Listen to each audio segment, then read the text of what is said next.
good morning, afternoon, evening, whenever you are listening to or watching the Puzzle Pieces webcast, podcast, whatever we are. Thanks so much to everyone for joining us today. As you know, we like to put together content that we think is going to be interesting to the business community and the community just in general. Today I'm incredibly excited to talk to my dear friend from decades, sorry, not decades, from minutes ago. I forgot about that. You don't say decades. Yes. We've only known each other for a couple of years when we were in high school. Denise Hamilton. Denise Hamilton is the founder and chief executive officer of watchherwork.com. And Denise does just some really just incredible work there. Lifting up women in the workplace, whether they be young women coming into the workplace and moving their way up, or helping people go through their career. And as a father of daughters, that's something that I'm frankly really passionate about. And so really excited to talk to Denise a little bit about that and sort of trends that she's seeing in the workplace. I know I'm not doing a good enough introduction, Denise. I apologize for that, but so I'll let you go in and fill in whatever gaps I missed. But Denise, welcome to the show.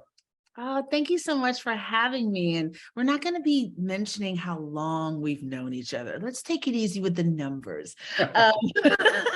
I'm so thrilled to be with you today. I am an inclusion strategist. Like, that's what I do. I go into organizations and I help them to figure out how to bring inclusion to life. And so Watch Her Work has been a vehicle around lifting up women, but also dealing with issues of difference across all categories. Because the bottom line is, we just want everyone to be able to come to work and do their best work, right? And have the runway. So my job is to create a petri dish, right? Where good ideas can foment, where innovation can thrive. And you can't do that if your energy is being wasted managing, Jim and his terrible jokes, or managing policies that, keep you from being your best and living your best life.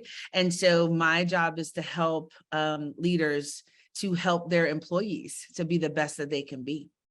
That's fantastic. I love it. Absolutely love it. How'd you get started? So I have been the only woman, the only African-American in just about every job I've ever had. And so that developed a set of skills, right? Just an expertise around navigating different environments. So how was I able to thrive? People kept wanting to pick my brain or take me to lunch. I could have had coffee 12 times a day, right? Because people wanted to understand how to navigate these really insular legacy industries. I wasn't in advertising. I was in like technology and commercial real estate spaces that were famously exclusionary. So because of that expertise, people kept asking me, and it just kind of grew from there of like, how do we create spaces in the conversation to translate the skill sets so that anybody could learn them? So I focused a lot when I started on helping women, helping people of color navigate these spaces. But then later in my career, I was like, you know what? How about we focus on leaders creating spaces that people don't have to suffer or endure? I know, crazy idea. Bishop Desmond Tutu has an amazing quote. He says, "It's wonderful to pull people out of the river, but it's even better to go upstream and see who's pushing them in." And so that is the way I have run my business of like, how can we teach leaders to solve these actual problems and create spaces where everyone can thrive. And you've been doing this for a while now. We don't do years, we don't do time. I forgot, sorry. As I was saying that, I'm like, oh no, don't say that. But no, you've got an incredible following on LinkedIn. That didn't just happen overnight. Like, how did that happen? How did you do that? I mean, I think, just being a powerful truth teller, right? I think DEI can be a really challenging space because there's a lot of times that we're not telling the truth. We're Mm. not dealing with the real hurdles to inclusion. We talk a lot about the lofty goals, but we don't really, in my opinion, invest what it takes to actually get there. What do we have to give up? What do we have to change? What do we have to release? What has to be reimagined and reinvented? And we kind of want to build on top of our current reality. And when I say that, I mean, like, it's like if I decided I want to write a book, right? I'm writing a book right now. Okay, let me start again so they get it. So it's like if I decided that I want to write a book, right? The temptation is just to put that on top of my everyday life. And that's not really, that book's going to take you 3 years to write. Mhm. As opposed to making room, making space, creating the real opportunity to manifest that change. I think that's what we do with DEI. We kind of layer it on top of everything else as like an extra, like it's like a cherry on top of Right. the sundae, and then we're surprised when it's not effective. You have to create space and opportunity for these ideas to take root. And I don't think we do that a lot. So on LinkedIn, I really talk a lot and try to share examples and stories of best practices, who's doing it well, what even well looks like, and just want to be a thought leader in the space that can help other people to thrive. Well, you're certainly doing that. Absolutely. When we early on at Puzzle were starting to kind of develop, some DE&I content for our customers. I know we leaned on you to help us kind of frame up, what it was that, because we're in we talk to different constituencies to some degree, and so we had to kind of frame up, what's the best way to get the message out there, and to specifically to your point, it's really interesting, right? Like there's oftentimes, and I've had conversations with customers who've said, yeah, we just, they want to just throw it on top. Like, that is like having the flu and taking aspirin or Advil, right? Or having, like you're treating the symptom, you're not treating the disease. You need to go lay down and have some rest and kind of, really fundamentally, foundationally, makes, and that, you're not raising the building, right? You're not doing that. You're just kind of getting underneath it and say, okay, this is a policy that doesn't take into account the single mothers that we have. Absolutely. Right. Like little things like that. Like this works for this group, but for this group here, this benefit is like not a benefit to those folks, right? And As an sometimes example. it's so painfully arbitrary, right? Like, who cares if the Monday morning meeting is at 7:45 or at 8:15? Does it really matter? It doesn't. It doesn't. But to those parents that have to do school drop off, that is a big deal. So this idea of like doing it the way it's always been done, because that's the way we've always done it, like that is the enemy of any kind of inclusion efforts. It just really is. And so often organizations want change that doesn't involve any change. Right. Like, and that's not how this works. And then they do kind of half commitment efforts, and then they're shocked when the efforts don't work. Isn't that amazing? You already put in like 20% effort and then it didn't work. What a shock. Of course, Right. it's not shocking. It's not going to work if you don't put the real commitment and the resources behind it. I'm always struck by how people think of DEI as somehow super different than any other change management you would do in your organization.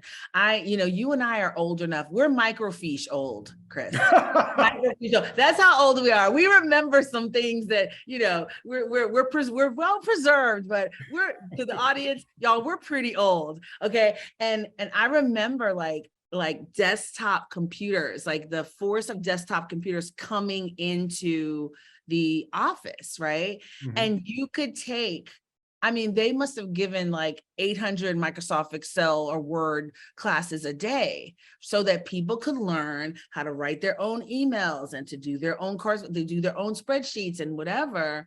And it was really gracious and patient. But then the day came where it's like, Jim, you've been taking these classes for 2 months. Like, you got to put up or shut up, dude. Either you learn the skill or you don't work here anymore. And that's how we've done all the other change management. But for some reason, we handle DEI very differently. Like there's this, like it's some special different class of change management. And I just don't treat it like that. I treat it like it's any other change management. You have set forth a goal for this organization that you're going to be like X. What are we going to do to get there? What are we going to stop doing to get there? How are we going to deal with the impediments? Like, it's not rocket science, but it does take intention and it does take commitment. Microfiche. So you just put me on the L train, just so you know, with our crew on our way to the library on our way to the library to run those microfiches so we could do those reports in school. So thanks. They were dark times. They were dark times, Chris. But so you're spot on, right? You know, you've hit the nail on the head. It is, you know, it doesn't have to be different. So you work with a lot of companies, right? How often talk a little bit about, you know, because here's what I've seen, or what we see from time to time, right? Is that, you know, we create a, you know, diversity, equity, inclusion strategy program, what have you, right? That the C-suite will sign off on, right? And then delegate it. They'll John Starks it. They'll dish it to the rest of the crew, and then and to the rest of the company, and then the company's doing their whole thing, and then the C-suite completely forgets about it, and then we'll end up, you know, falling back into their own ways. Do you see the same thing? Like, is that what you see? And how do you combat that? I do see it. I think this is a fundamental issue of leadership. I think that I would never delegate the culture of my company, right? Like that's just not, you can't delegate that, right? And I see too many leaders kind of step back and pass it off to somebody who's in the middle of the organization and expected them to really shift the entire culture. It's ridiculous on its face. But people do it, and people do it all the time. Also, the thing about it that's always entertaining for me is measurement. Right. I think that one of the confounding variables here when we talk about DEI is we, you know, the axiom, what you measure is what matters. Right. And we have reduced what is a core organizational value to a couple metrics that we're going to measure. And it's like, how would you measure motherhood?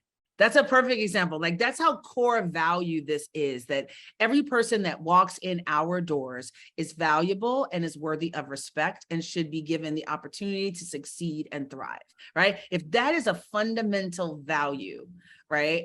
How exactly do you measure that? And are there ways that our measurements restrict our success? So let's say I'm going to measure motherhood. So I've got a mom and she feeds her kids. They have beds. She drops them off to school on time. She takes, like, you know, like we pick 5 metrics. And I mean, she is killing it on all 5 of these metrics, knocking it out the park. But she beats her kids to death, half to death every night before they go to bed. Is she a good mother? I'm going to go with a no on that. We'll go with a no. I'm going to go with a no. And I think that's what we've done with DEI. We pick the metrics we can hit. We pick the places we can win to measure success, right? And I think the value is higher than the metrics we ascribe to it. Like, how would you, do you value integrity?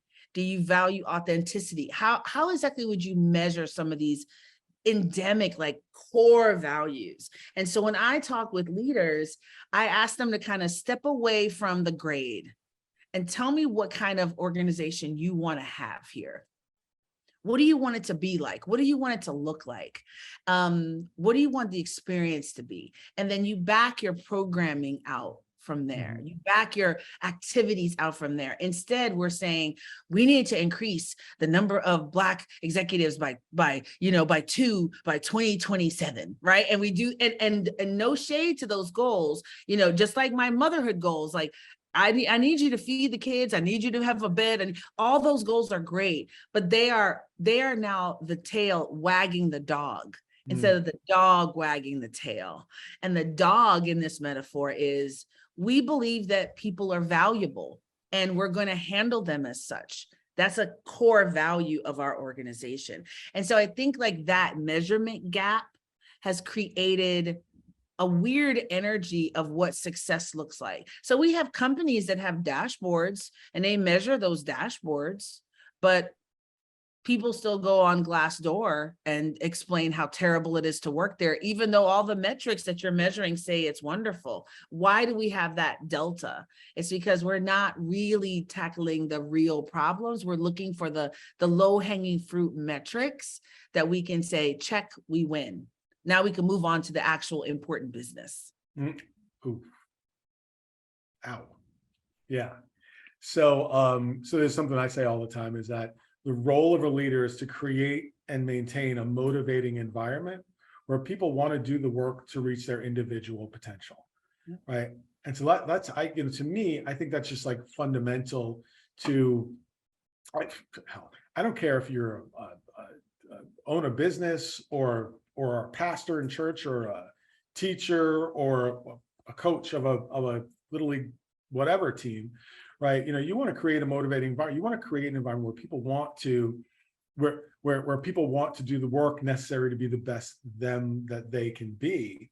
And to do that, people have to be able to show up as their whole selves and, not be, ashamed about, like, whatever the word is, but be able to feel comfortable showing up as their selves so that they can give their best selves to the organization.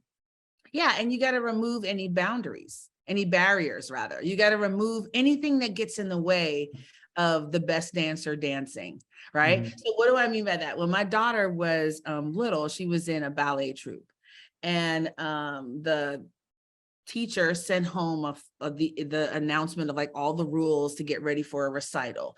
And they asked all of the students to pull their hair back in a tight, severe bun. Well, my daughter's hair could do that, but there was another little girl in the class who couldn't do it. Her hair, she didn't have that kind of hair. She couldn't do it. And her mom calls me and says, she wants to quit. She wants to, because she feels terrible and what should I do? And I thought it was such a great example. Here it is, the best dancer doesn't feel like she can dance. Now, did that teacher mean anything, any harm in that? No, it's an echo. She probably took the same piece of paper she's been photocopying for 10 years and just out. It didn't even occur to her. But that's the challenge that we have. Our normal can be so alien, is so alienating to different populations that we are cheating ourselves out of the best dancers, right? And so I don't want anyone to be wasting energy or to divest or opt out of my workplace because we are not inviting or because we are not creating an environment where they feel like they can thrive. And that's what we're doing literally every day. I just want the best dancers to dance. So what do I have to do that? And if I've got to stop doing some things, then I've got to be willing to do that, right? And we have a problem of toxic superstars. Right. So Jim has been here for 20 years and he's a top earner. Yeah, he makes some racist jokes sometimes. Yeah, he may be a little too touchy-feely with the support staff, but he's just bringing in the big deals and we can't afford to lose Jim. You can't afford to keep Jim because Jim is keeping you locked in your status quo, you don't know what you could earn or who you could have in here Mhm. if you got rid of Jim, right? So we have to understand that you can't want something new, but sustain old damaging behaviors. And that is a decision that leaders have to make. And they're not always willing to make that decision. Yeah, no, absolutely. And you, I mean, you, and just, what you just described brings up something that a story, I think I told you the story actually happened. Someone had called us and asked for some help, but that's not even a DE&I thing, right? That's like, I mean, that goes beyond diversity, equity, and inclusion. That's just, I don't know, just running a good business. There's a company that called us and said, hey, we got to get, like, it's exactly the story. There's an employee, I'm talking to the CEO, I've known him for 30 years. He's a great guy. He runs my call center. And, he's just, he's a funny guy. He tells jokes because it's a call center and he doesn't mean anything by it. Right. But, we had one employee and she came in and she had a complaint and, we told her, go talk to him about it. And then she did. And then a couple months later, she came back and she had a couple of different examples written down. So now we feel like we have to do something about it. So can we do like a sensitivity training for this one individual? And I go, I'm like, well, okay. So I said, are you just looking to check a box so you don't get sued? Or are you actually trying to impact change in your organization? And they said, we're trying to impact change in our organization. Wink, wink. And I said, well, listen, I go, first steps, did you write them up? Did you have a disciplinary conversation with them? I said, no, why would we do that? So, okay, we can't work with you. This is, what do you mean? And I'm like, listen, you're talking about a call center. You have one person with things, you're going to get a class action lawsuit. Absolutely. And I don't want to be involved. Right. If you're not willing to make the changes because you don't, and that's to your point, that's just that mindset. And while that is still, I don't want to say it's pervasive in the business atmosphere or the business climate, but there is a lot of that out there. There are a lot of good companies that are losing great people and they don't even know it. They don't even know it. And, it's painting over mold. That's what a lot of DEI efforts have become. And, people are very critical. Oh, we're not getting any results. We're not seeing ROI. You can't paint over mold. You have to be willing to do the remediation that you have to do to create an appropriate environment. So this idea of expecting results when you haven't really put in the work, I don't know where do you get that? Where does that happen? Right. And so what we do instead is we set up hurdles and barriers for people who have the courage to come forward and to voice a concern. We rough them up and we make it hard on them and we label them and we make it even more toxic for them instead of seeing that feedback as a generous gift, right? You need to know that maybe in that division, he's got 30% turnover and you just can't figure out why. Well, he's got that kind of turnover because he's tormenting people. He's making their lives hard. And it's just like, what is the value? What is the cost to your organization of that kind of turnover? Right. But beyond that, and this goes back to what I was saying earlier about measurement. Do you want someone that makes the women that works for them feel uncomfortable running a major division of your company? Like, just on its face, not because it's tied to a metric or because it's tied to some economic gain. Like, is that the person you want to work with? But you said it well when you said it in your example. He's a great guy, and we have to get over this thing. If he's a great guy to me, that means he's a great guy to everyone, and that's not always the truth. So creating a real feedback loop where your employees can really tell you what's going on is so valuable. I cannot tell you how many clients these days are calling me in because of Glassdoor, because somebody they have gotten like horrible ratings on Glassdoor. People are going on there. They're really, I think there's another one, Inside Voices.io, where people are saying, hey, this is a terrible place to work. These are the conditions are really, I have all these stories, and they're sharing all these anecdotes. You know why they go there? They go there because they can't come to you. They don't have trust that you're going to address the concerns and you're going to address the problems. That kind of feedback is a gift, but instead we rough people up when they provide it. It's not smart business. Yeah. And, and ignoring that, right? It has tremendous long-term impacts on your organization, right? Because when you're going to go get that new superstar, they're going to look, trust me, they're going to look on LinkedIn. They're going to look on Glassdoor. They're going to look on Inside Voices. They're going to look on Fishbowl, right? They're going to call their friends, right? And what are they going to say about you? Yeah, they don't understand. I just did a training yesterday, and we talked about company lore, right? What is the mythology of your company? What are the stories of your company? And how, some of the leaders kind of shared like a couple great stories of when they closed the big deal or they made the big whatever. And I said, yeah, let me show you some other stories. And I had done some interviews and I read some stories of things that had happened in the organization. And all of them were clutching their pearls like, well, A, wait, people know about that? Yeah. And B, people are talking about that? Absolutely. You do not want your company to be defined by its weakest links. That's really what we're talking about. An organization, in my opinion, is not valued, or it's not graded on the best things that it does. It's graded on the worst things that it does. And I'll give you two examples. I think there are amazing police officers in the United States of America, right? But all you need is a bottom 5 or 10% that are causing harm to have the entire country suspicious of the entire police, all the police all over the country. Like, it isn't everybody, but the fact, if you do not have a mechanism to address bad or even criminal behavior, then that behavior is what is going to define you. Same with the Catholic Church. There are tens of millions of beautiful people who would give you the shirt off their back. But today, when you say the Catholic Church, we've polled 1,000 people, what are they going to think about?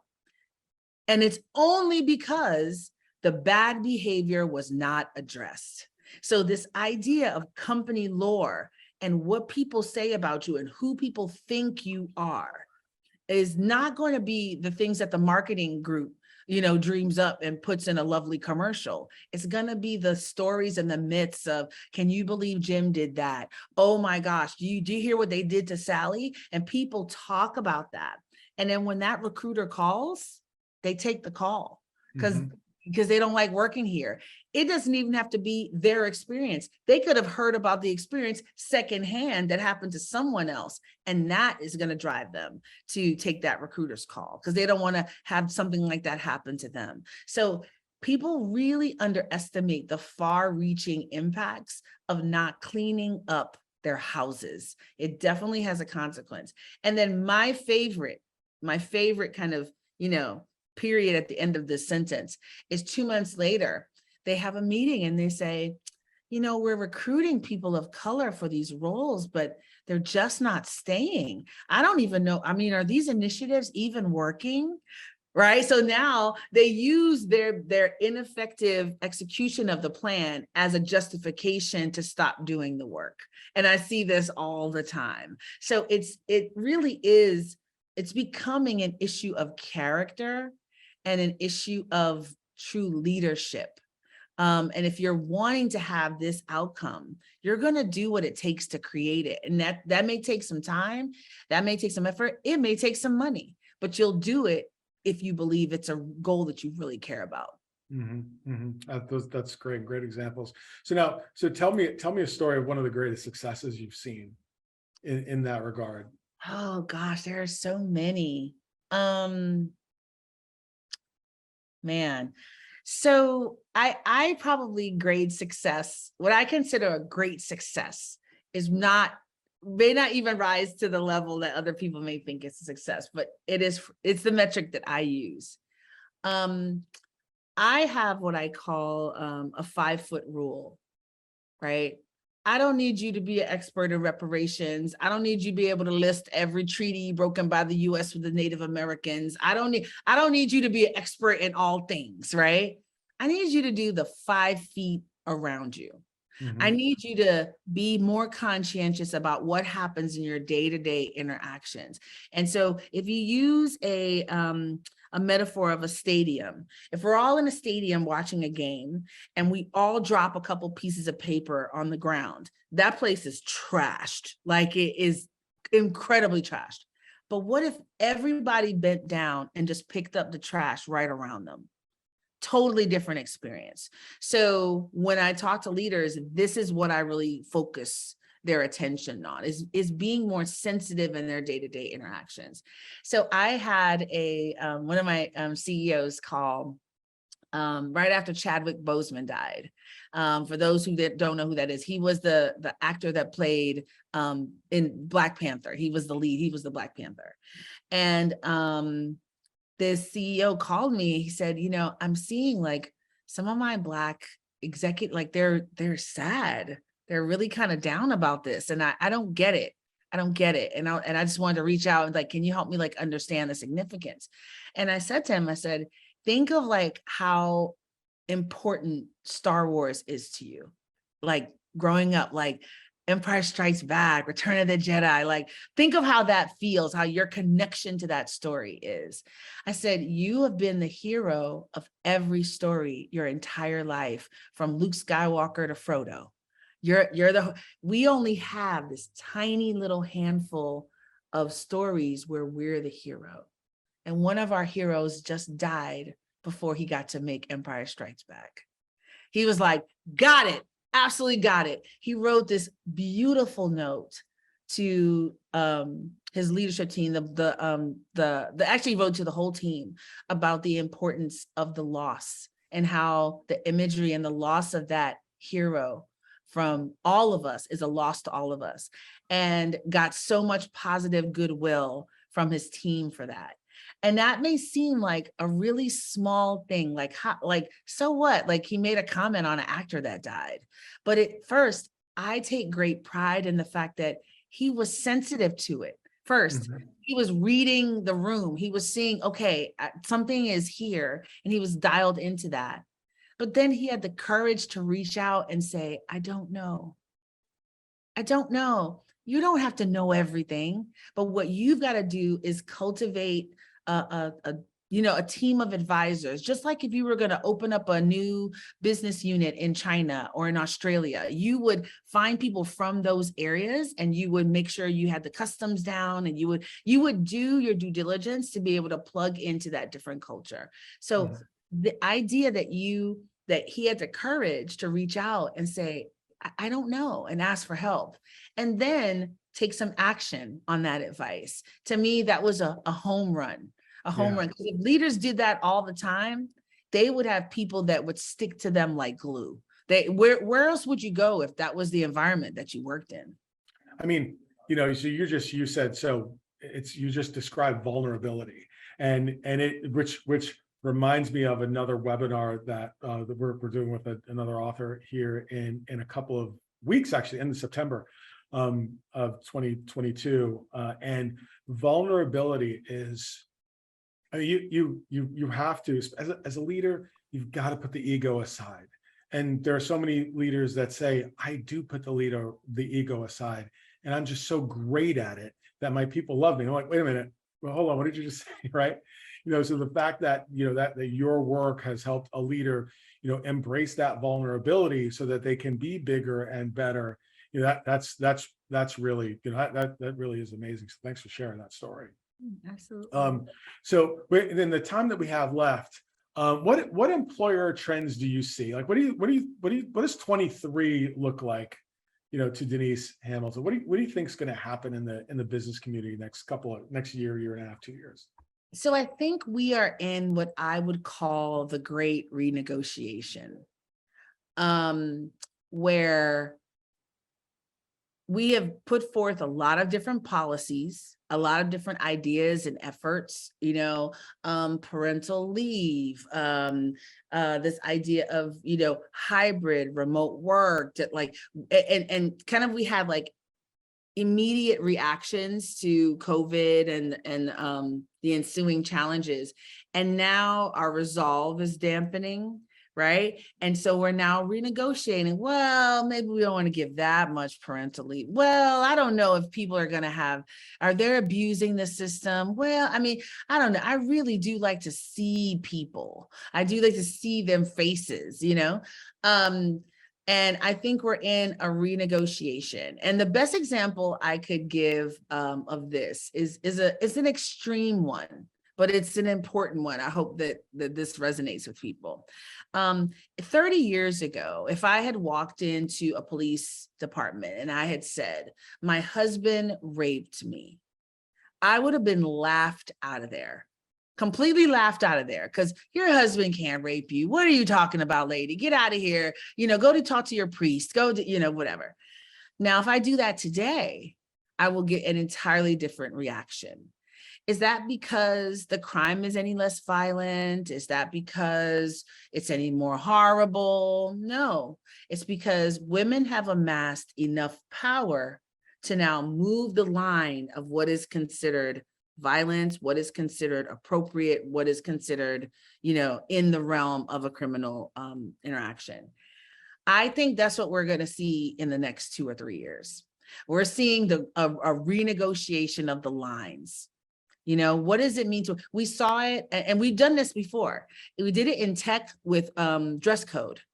First, you had to have a suit and a tie, and you had to look at and then they said, wait a minute, the people that has the skills that we need, they don't wear suits and ties. They have gauges and tattoos and nose piercings, and they have pink hair. And what did we do? We renegotiated the dress code. We changed it because of the supply and demand, because of where the power lies. I think that people are empowered right now, and I think they are going to be pushing the lines. And I invite the clients that I work with, come to the table and be a part of that negotiation rather than have the loss of your core, of your stars, of your best players, because there are other employers that are negotiating those lines, those issues that are really important to the modern day employee. And if you're not negotiating with them, if you're not being fair, if you're not willing to kind of concede, especially things that are arbitrary, you're going to lose. You're going to lose that team. You're going to lose the stars that you have. And, or worse yet, you're going to keep people that nobody else wants. Right? You're going to have a whole room full of people that couldn't go anyplace else. Who wants that as their core team? So wearing shirts and ties. Exactly. Well-dressed morons. No one wants right? And so I think this idea of the next couple years is, what matters and what doesn't, what works and what doesn't, what do people want and what don't they care about? Do they really want ping pong tables and pizza parties, or do they want, a little bit more salary or more leave or more flexibility, more attention to their mental health, more support of remote workers? That, I have great concern about remote work, not because I don't think people can do remote work, because we're not training our managers to manage remote workers successfully. So when, I have a number of women executive groups that I coach or advise, and I say, people say, well, what should I do? Should I work from home? I said, to me, it's really about your manager. Can your manager keep you in the loop? Can they resist the temptation to give the thought leadership work to the people in the office and the deliverable work to the people that work at home? So that gap is created is it's not going to be passable in 4 or 5 years.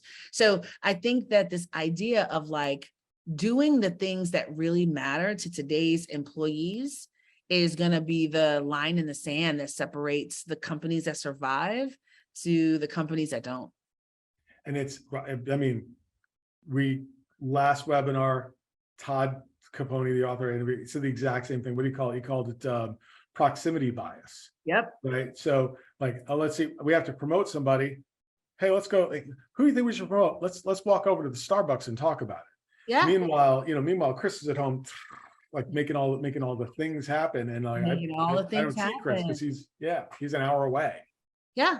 Yeah. And it's like, that's a skill. And this is the other thing that we've done. All of this change, all the dynamism of the last several years, we just kind of assume that managers know how to do it.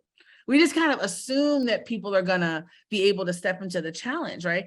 It is a really skilled manager that can manage hybrid. If everybody is remote or if everybody is in the office, everybody's on the same playing field. But when you have half of your team at home and half of your team at the office, the skill set that is required to maintain parity, to include people that are not in the office, to not give way to that proximity bias, like you got to teach that. And I don't know that I'm seeing that. I'm seeing people spend money on technology to check if you're tapping away on your computer, but they're not spending the time training the managers of what the skill sets are to keep people engaged, especially early career, right? Where they don't have the osmosis of, standing next to you when you conducted that call, or they don't have that.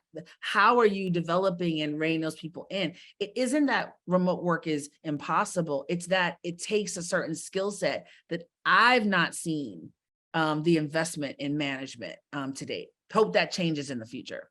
Yeah, no, I couldn't agree with you more. And you said the technology to watch the keystrokes, make sure people like see what websites are. There's also technology that will jiggle your mouse for you, so it like makes it look like you're working. So then there'll be technology to see if you have a mouse jiggler, and then there's going to be technology, right? I mean, so there's always going to be that.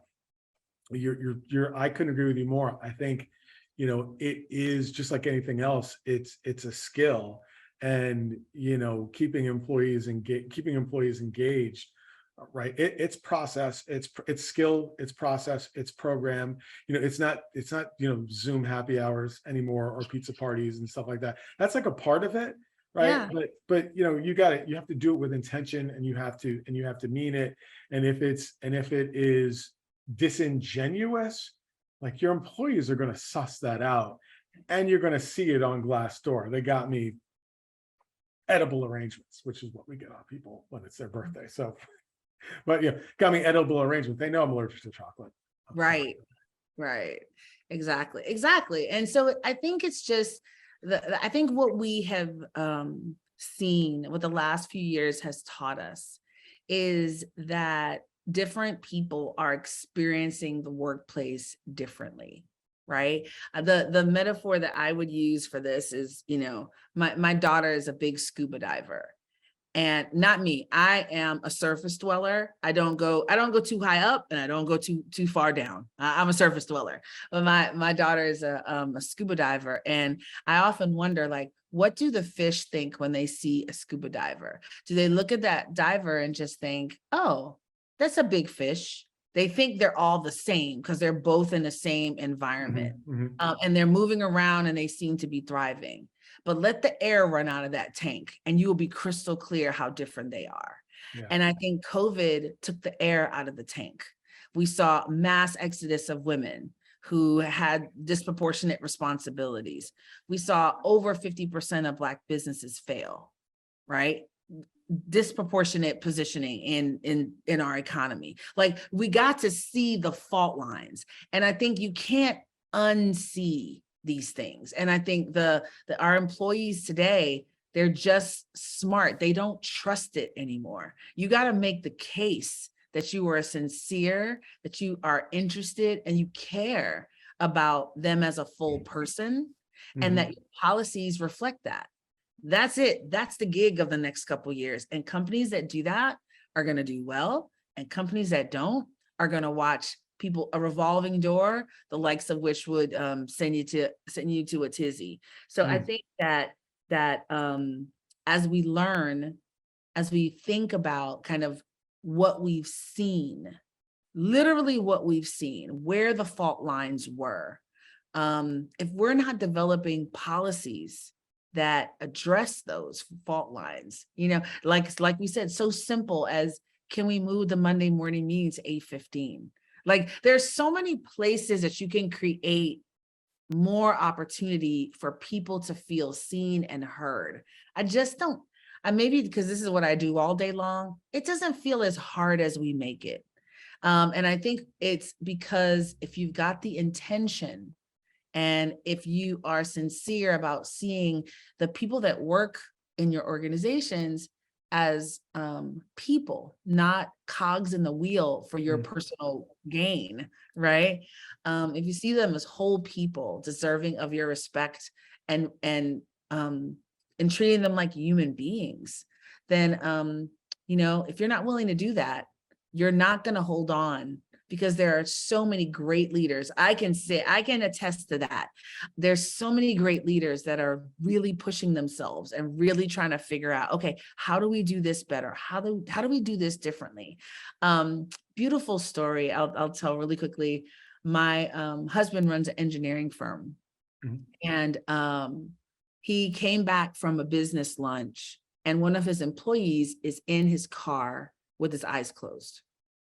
And so my husband is like, oh man, is this a performance issue? Is he sleeping in his car during work hours or whatever? And knocks on the window, and it comes to find out he's in there, he's Muslim, and he's praying. And so my husband's like, it's cold out here. Like, why are you out here praying? Like you don't have to be in your car. And he said, well, I'm sure it would make some people uncomfortable. I'm sure I just didn't want to upset anyone. And my husband looked at him and he said, people that have a Christmas tree up for an entire month and have the whole industry stop for a week for their holy day cannot tell you not to pray in the office. And I love that. I love that. Decenter yourself. Decenter yourself. Decenter your religious belief, your practices, your way of doing things. Don't make me, play golf if I don't want to play golf. Don't make every metaphor about sports. I don't care about sports. Like, decenter your experience and allow everyone to do them, and just focus. I promise you, the return on that investment is going to 10x your innovation, your creativity, and I believe your productivity. You got to let the best dancers dance. Boom, mic drop. Fantastic. I love it. My last question was going to be, my last question was, what you just said would be my answer to the last question I was going to answer. So chef's kiss. Chef's kiss. Thank you so much, Denise Hamilton. I really can't tell you how much I enjoyed this hour with you today. It was just so much fun. Thanks so much for spending the time with us today. You can get in touch with Denise for your own business if you want. Email is denise@watchherwork.com, WATCHHER work.com. So denise@watchherwork.com. On all the socials, as she told me earlier today, on all the socials, it's official @officialdham. Did I get that right? You got that right. You're on it. Even though you're microfiche old, you got that right. We got it. You know what? We have to, one of these days, we're going to go back to 1st and 14th, and we're going to go to Stavy's, and we're going to go to Stavy's Diner. Yes. And we're going to get the fries with gravy. And which immediately dropped dead right after. Sure, but that's besides the point. Denise, I appreciate you so much for spending some time with us. I look forward to catching up with you again real soon. Definitely. Have an amazing day. Bye. And you take good care. Bye.